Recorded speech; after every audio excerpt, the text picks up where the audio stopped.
आप देख रहे हैं अल्फा डिफेंस हिंदी में आपका स्वागत है।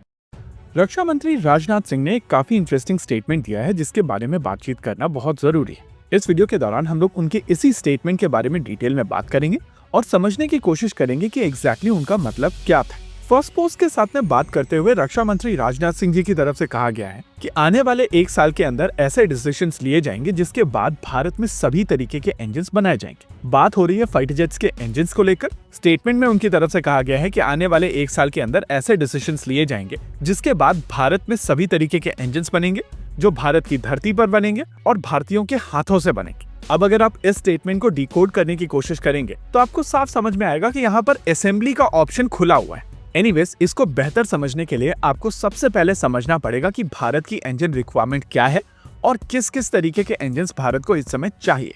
ओवरऑल अगर देखा जाए तो भारत को फाइटर जेट कैटेगरी में 4 अलग अलग तरीके के इंजन्स की आवश्यकता है। पहला 85 किलो न्यूटन कैटेगरी जो तेजस मार्क 1 और मार्क 1A में यूज किए जाएंगे और इस कैटेगरी को एड्रेस करने के लिए भारत यूएस से GF404 IN-20 इंजन्स एक्वायर कर रहा है।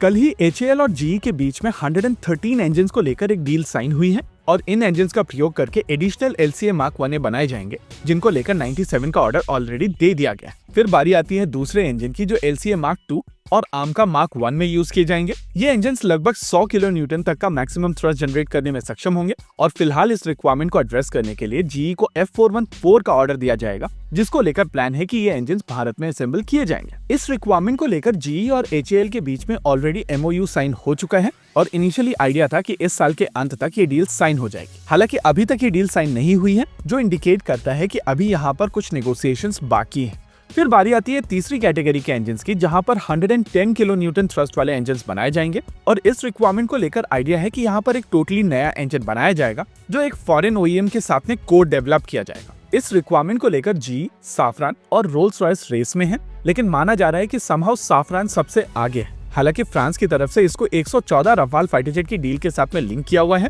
और एग्जैक्टली इसी वजह से रफाल फाइटर जेट्स को लेकर भारत में इतनी ज्यादा कॉन्वर्सेशन होती है। चौथी कैटेगरी जिसके बारे में हम लोग बहुत ज्यादा कॉन्वर्सेशन नहीं कर रहे हैं लेकिन ये भी कंसिडरेशन में है और ये है सुखोई 30 MKI में यूज होने वाले AL-31 कैटेगरी के इंजन्स जो 120 किलो न्यूटन से ज्यादा थ्रस्ट जनरेट करने में सक्षम है। रशिया Su-57 की डील के साथ में इस डायलिए 177S इंजन्स ऑफर कर रहे हैं और ये इंजन्स Su-30 MKIs को और ज्यादा केपेबल बना देंगे। अब अगर आप इन सारी कैटेगरी के इंजन्स को एक साथ देखना शुरू करेंगे तो आपको समझ में आएगा कि GE F404 के अलावा बाकी सारे इंजन्स या तो भारत में असेंबल किए जा रहे हैं या भारत में को डेवलप किए जाएंगे, यानी कि ओवरऑल असेंबली भारत में होने वाली है, यानी कि भारत की धरती पर और भारतीयों के हाथों से बनने वाले हैं। यानी कि इन सभी कैटेगरी के इंजन्स को लेकर आने वाले एक साल के अंदर भारत डिसीजन लेने वाला है और मोस्ट लाइकली यहाँ पर क्लैरिटी ऑलरेडी मौजूद है कि एग्जैक्टली भारत को करना क्या है। पूरी सिचुएशन में केवल 2 इश्यूज हैं। एक, भारत और यूएस के बीच में जिस तरीके की सिचुएशन बनी हुई है उसके साथ में अमेरिकन इंजन्स के साथ में जाना एक रिस्क है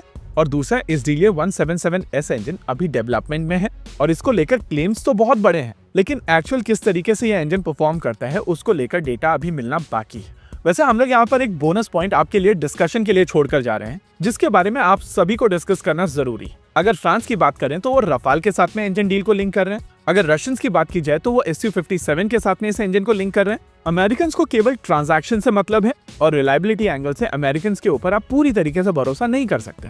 यानी कि यहाँ पर एक पूरे इंडिजिनस इंजन का स्कोप तो है लेकिन जिस तरीके की टेस्टिंग फैसिलिटीज भारत में उसके चलते उसके चांसेस बिल्कुल नहीं है। डिस्कशन का टॉपिक ये है कि क्या केवल इंजन्स के ऊपर भारत में डिटेल्ड कॉन्वर्सेशंस नहीं होनी चाहिए। इसी के साथ आज के इस वीडियो में रखते हैं केवल इतना ही। वीडियो को अंत तक देखने के लिए धन्यवाद। देखते रहिए अल्फा डिफेंस। जय हिंद।